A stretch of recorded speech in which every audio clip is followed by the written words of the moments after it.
also think the Lions are going to win 12 games. That is true. So speaking of winning 12 games here, the New York Football Giants and Saquon Barkley, he's looking pretty damn good during OTAs and minicamp here. He is running and cutting like he did his pre-injury last season. Wyatt, I'm going to kick it to you first here. Is he going to be the comeback player of the year? I don't think this year. In the future, yes. We've seen a trend with running backs. The first year they come back, they struggle a little bit. But that second year is really kind of when if they're going to take off, they normally take off. So, yes, he looks good now, but that's also he's not getting hit. He's not being touched. None of that stuff. He is just cutting on his own. And, yes, that's tough to do after a torn ACL, absolutely. But you're taking away literally all factors except for the fact that, like, he's just cutting back and forth with a ball in his hand. Like, so I don't necessarily – I mean, I think he'll be healthy for this year, and I think that Saquon will, in a sense, return to some bit of normalcy, but I think it'll be one season of kind of figuring things out, becoming comfortable again with that knee, because when you have an injury like that, it takes a little bit for you to be comfortable again with that section of your body 100%. You still kind of wince a little bit when you jerk on that knee a little bit.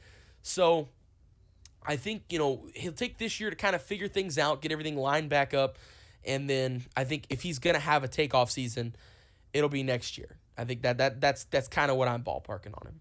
Tori, what about you? I'm just trying to figure out, why do you not know what comeback player of the year means?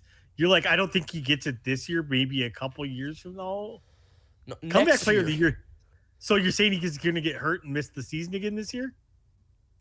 No, but I mean, if you're not 100%, you can still get it. No, it's generally for a player coming off of injury that gets comeback player of the year. And then there again, Adrian Peterson broke the mold with that. Did you not see what Adrian Peterson did 8 months after he tore his ACL? He ran for what? Almost it was like 1,800 yards. I mean, granted, that was a freak. He is a freak. I mean, he was still a productive running back up until last year in the NFL.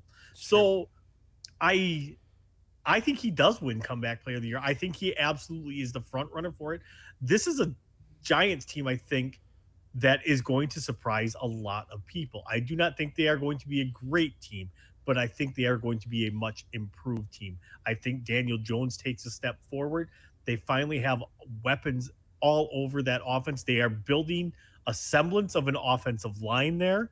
And that was the biggest thing last year for Daniel Jones, and why he regressed a little bit is because he did not have a very good offensive line.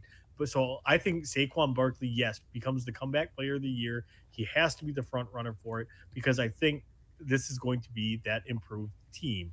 Do they make the playoffs? No, they don't. I think they're probably 2 or 3 years away from that. And for everything that you just said, Tori, that is the reason why he will not be comeback player of the year, because he will not. They will not make the playoffs this season. And you know who will? The Dallas Cowboys will. And Dak Prescott is definitely the front runner to win comeback player of the year. They will win this division at 10-7. And we always reward success. Why did Alex Smith win comeback player of the year? Because he was successful. because he was able to set foot on a football field again. As soon as he almost died.